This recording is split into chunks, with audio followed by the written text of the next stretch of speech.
വടക്കൻ ഗസയിൽ വീണ്ടും ഇസ്രായേൽ കൂട്ടക്കുരുതി. കമാൽ അദ്വാൻ ആശുപത്രിയോട് ചേർന്നുള്ള കെട്ടിടത്തിന് നേരെയുണ്ടായ വ്യോമാക്രമണത്തിൽ 5 മെഡിക്കൽ ജീവനക്കാരടക്കം 50 പേർ കൊല്ലപ്പെട്ടതായാണ് റിപ്പോർട്ട്. യമനിലെ സനാ വിമാനത്താവളത്തിന് നേർക്കുള്ള ഇസ്രായേൽ ബോംബാക്രമണത്തിൽ 6 പേരും കൊല്ലപ്പെട്ടു. ഇസ്രായേലിന്റെ കൊടും ക്രൂരതയെ ഐക്യരാഷ്ട്രസഭ അപലപിച്ചു. അഖിലസി ചേരുന്നുണ്ട് കൂടുതൽ വിവരങ്ങളുമായി. അഖിലസി, ഇത് തീരുന്നില്ലല്ലോ, ഇങ്ങനെ തുടരുകയല്ലേ? മാത്രമല്ല, ക്രിസ്മസ് ദിനത്തിന്റെ തൊട്ടുപിറ്റേന്നാണ് ഈ ആക്രമണം നടക്കുന്നതും, അല്ലേ അഖിലശ്രീ?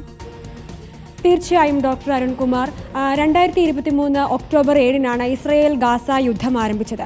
ഇത് പുതുവർഷത്തേക്ക് അടുക്കാൻ ദിവസങ്ങൾ മാത്രം ബാക്കി നിൽക്കെ യുദ്ധത്തിൽ ഒരു സമാധാനം വിദൂരമാണെന്ന് തന്നെയാണ് ഏറ്റവും ഒടുവിലത്തെ റിപ്പോർട്ടുകളും സൂചിപ്പിക്കുന്നത്. കമൽ അദ്വാൻ ആശുപത്രിക്ക് നേരെ ഇന്നലെ ഉണ്ടായ ആക്രമണത്തിൽ 50-ലധികം ആളുകളാണ് മരിച്ചത്. അതോടൊപ്പം തന്നെ ഈ കഴിഞ്ഞ 72 മണിക്കൂറിനുള്ളിൽ 4 കുട്ടികളാണ് അതിശൈത്യത്തെ തുടർന്ന് ഗാസയിൽ മരിച്ചിരിക്കുന്നത്. അതായത് പോഷകാഹാരക്കുറവിന് പുറമെ ഇപ്പോൾ അതിശൈത്യം കൂടി ഗാസയിലെ സാധാരണക്കാരായ അവശേഷിക്കുന്ന ജനങ്ങളെ തേടിയെത്തിയിരിക്കുന്നു എന്ന് വേണം നമുക്ക് പറയാൻ. ഇതോടൊപ്പം തന്നെ ഗാസയ്ക്ക് പുറമെ സിറിയയിലെയും അതുപോലെ തന്നെ യമനിന് നേരെയും വലിയ തരത്തിലുള്ള ആക്രമണമാണ് ഇപ്പോൾ ഇസ്രായേൽ നടത്തിക്കൊണ്ടിരിക്കുന്നത്.